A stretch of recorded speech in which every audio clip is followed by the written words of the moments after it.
Constitution, and I want to do something about it. I take my oath seriously. Amen to that. Now on your website, Tisha, you said that you were a former military wife or former military spouse. From a standpoint of that, and knowing that everybody overseas, that we've got so many people everywhere, is there a certain, how shall we say, like a priority for you to do something or introduce some sort of legislation to bring the troops home? And would that be like one of the first things or one of the primary first things that you would try and do when you get into office if you're elected?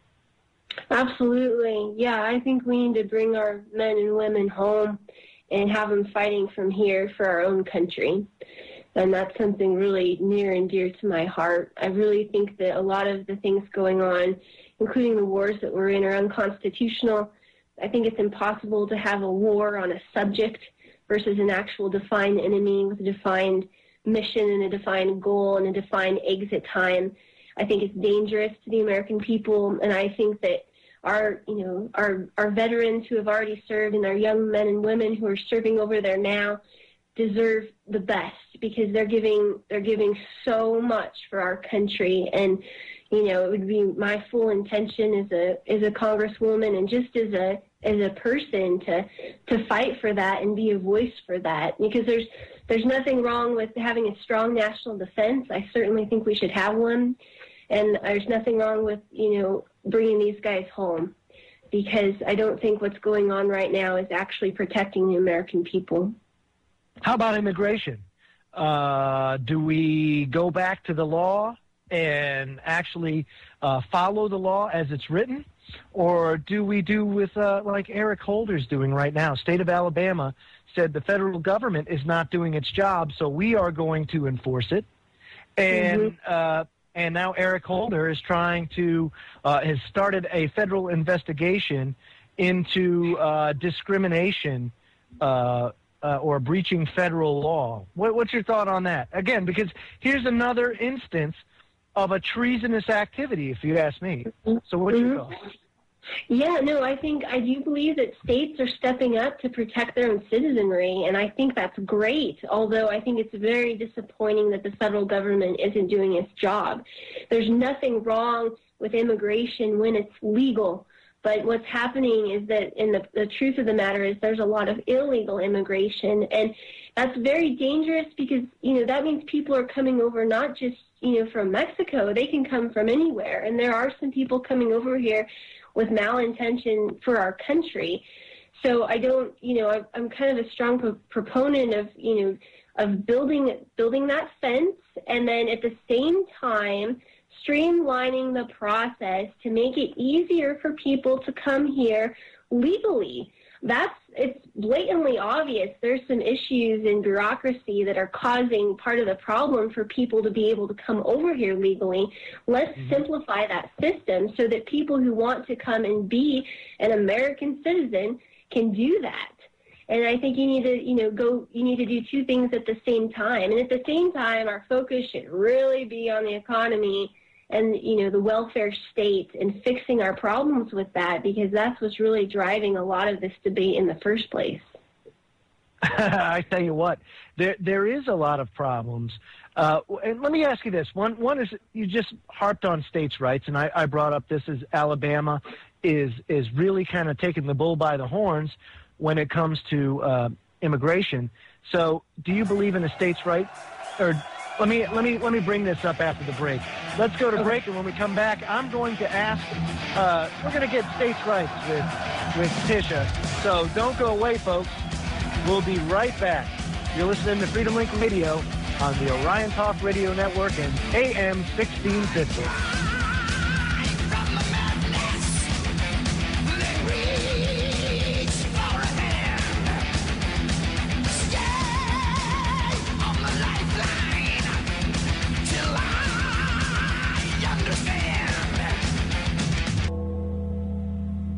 Do you hear the bell, everybody? That's the bell tolling for you, Mr. Scott Tipton. The bell is tolling for you, my man. The establishment is going down in a year's time, at least in the 3rd Congressional District of Colorado. We're joined tonight by Tisha Casida. You can check her out at Casida2012.com. She's one of the refreshing, new, younger faces that have been affected by the founding father of the modern freedom and liberty movement, Ron Paul. And, Tisha, Ron Paul is going to be leaving here. He's not running for re-election, so it's all the more important that we get people in that have this idea of small government, of liberty, of freedom in there to be able to carry on the cause. And I find it interesting, again, that you're running as an independent because of just how difficult it is, but it speaks more to the honor that you have, that you're not conceding or giving any ground and saying, well, you know what? Well, I really need to say I'm a Republican or Democrat so that I can compete on their level. You're taking the high ground and saying, no, you know what? I'm not going to be associated with you scumbags. And that's it. But you're doing it right. And even as hard as it may be to fight that battle, I think in the end, even if you don't come out on top, you'll turn a bunch of heads for sure. But I'm expecting a victory. So anything short of that to me is not good. Exactly. Well, we have a great opportunity to win, but secondly, it's really important, using our campaign to be a voice and a vehicle to empower people in our district, in our state. I know we're going to talk about states' rights, and I just think that if nothing else, communities should be able to take care of each other and take care of themselves, and that goes with the whole concept of decentralization of the federal government and many of the federal entities that are associated with that are unsustainable. Now, in the case of Alabama, right? We were talking about Alabama and how Eric Holder now is investigating Alabama for violations of federal law, yada, yada, yada. Okay, it's like those who live in glass houses shouldn't throw stones, But this guy does, and man, I hope he swings from a tree one day. I really do. That's just my thought on it. And to be honest with you, I find that the redress, the opportunity for states to have redress with the federal government is extremely limited. So my question to you is, Alabama comes up and says, you know what? We don't want to be a part of this republic anymore because it's impossible. We've tried to be a member. We've done what we're supposed to do. We reached out for you when you weren't doing your job, federal government, and we're sick of being your bagmen. We're sick of all of this stuff. So you know what? We want to be the Republic of Alabama and not the state of Alabama. Would you support secession? Yeah, I think that was kind of the intention of our founding fathers, that if something goes really haywire at the federal level, that states are able to protect their own citizenry. I think that makes sense. And I know I was just thinking as you talked about this, it sounds so extreme. I really never envisioned, getting to a point where my framework was that this sounds like a good idea.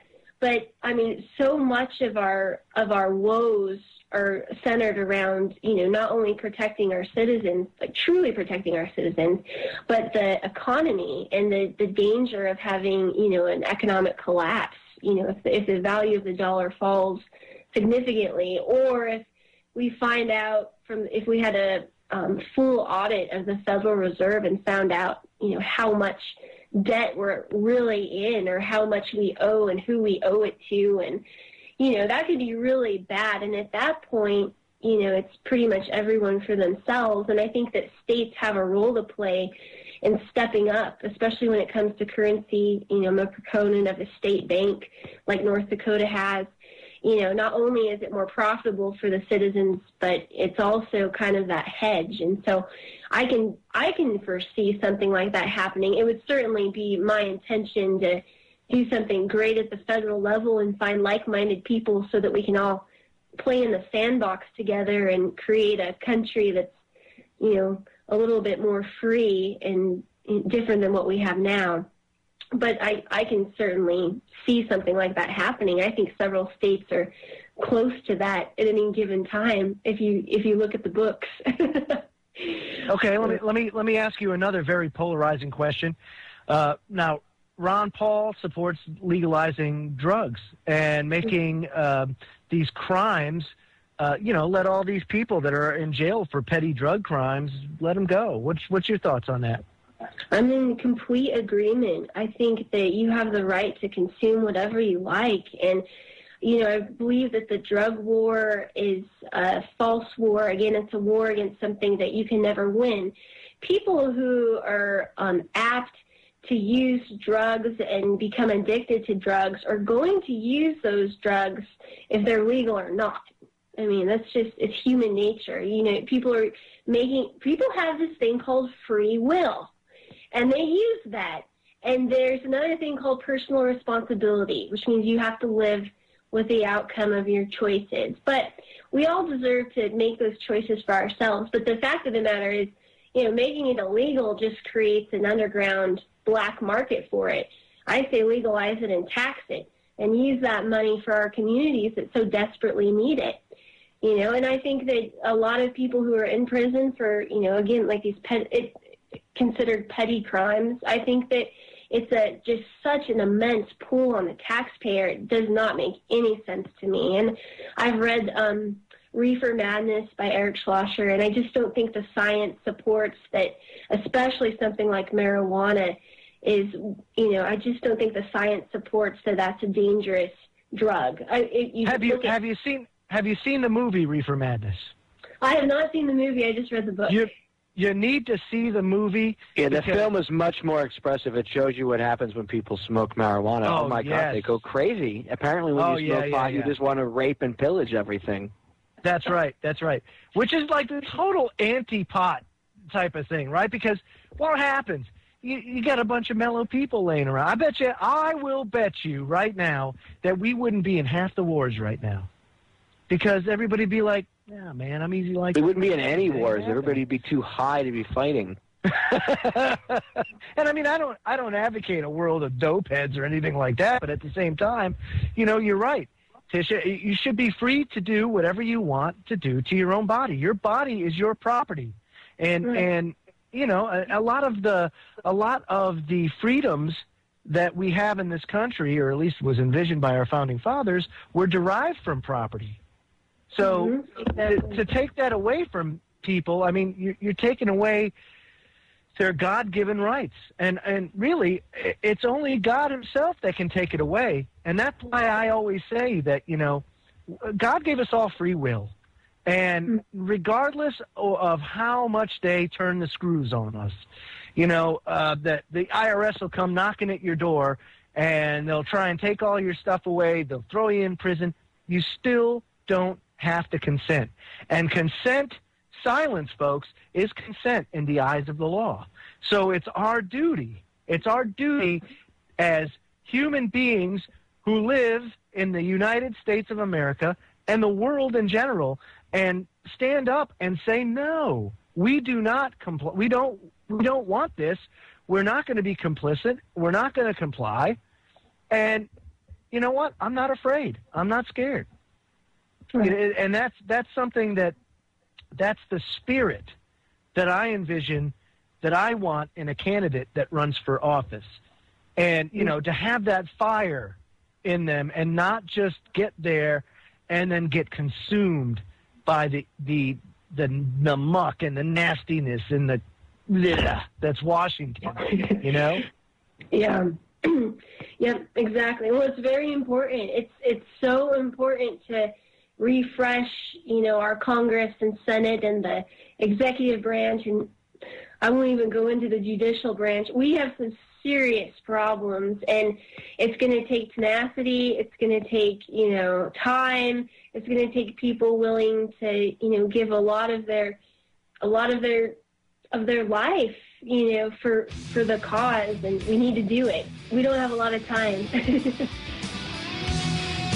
Well, folks, we'll be heading into the last segment. Boy, 2 hours go fast. as bright. And I'll tell you,